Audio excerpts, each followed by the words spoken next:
Incredibly tender and juicy ribs look so tempting and satisfying. Would you like to know how delicious they are?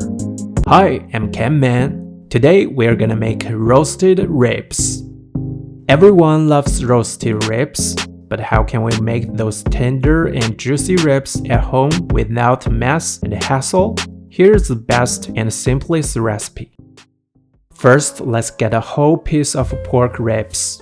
Soak them in cold water for at least 1 hour. This step helps reduce the bloody and gamey taste. You can skip it if you don't mind that.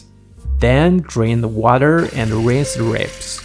Use some paper towels to dry the surface. Next, let's make our unique and delicious barbecue sauce. First, some minced garlic, then white pepper and black pepper.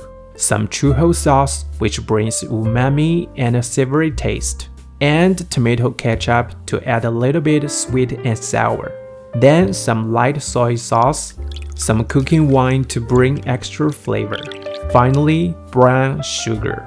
It increases sweetness and adds an enticing color. Then stir thoroughly and mix well. Our unique and savory barbecue sauce is done. Now brush the ribs with the sauce. Coat the sauce evenly on the top side, so the ribs can absorb all kinds of flavors. After brushing the top side, flip the ribs. Brush the bottom side of the ribs thoroughly. Make sure every corner is covered with sauce.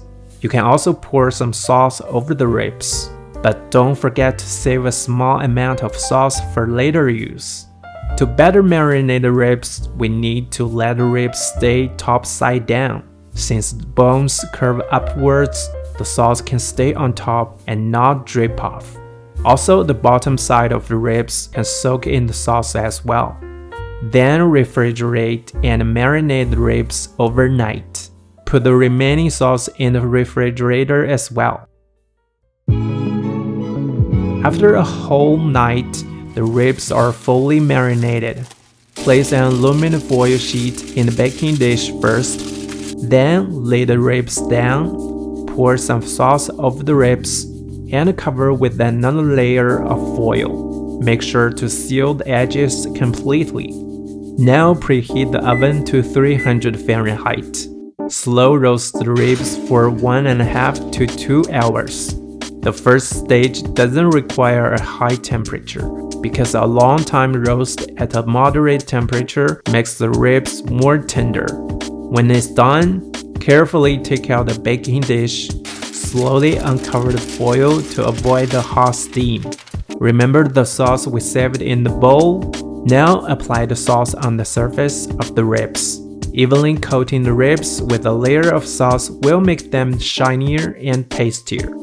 Then set the oven temperature to 400 Fahrenheit and roast for another 10 to 15 minutes. The second stage of a high temperature brings a beautiful color and roasted flavor. Time's up! Take them out and cut a piece of rib gently.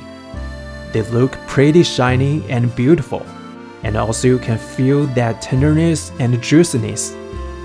If you took a big bite, you'll know that they're super tasty, full of flavor, and incredibly delicious. Don't forget to try them.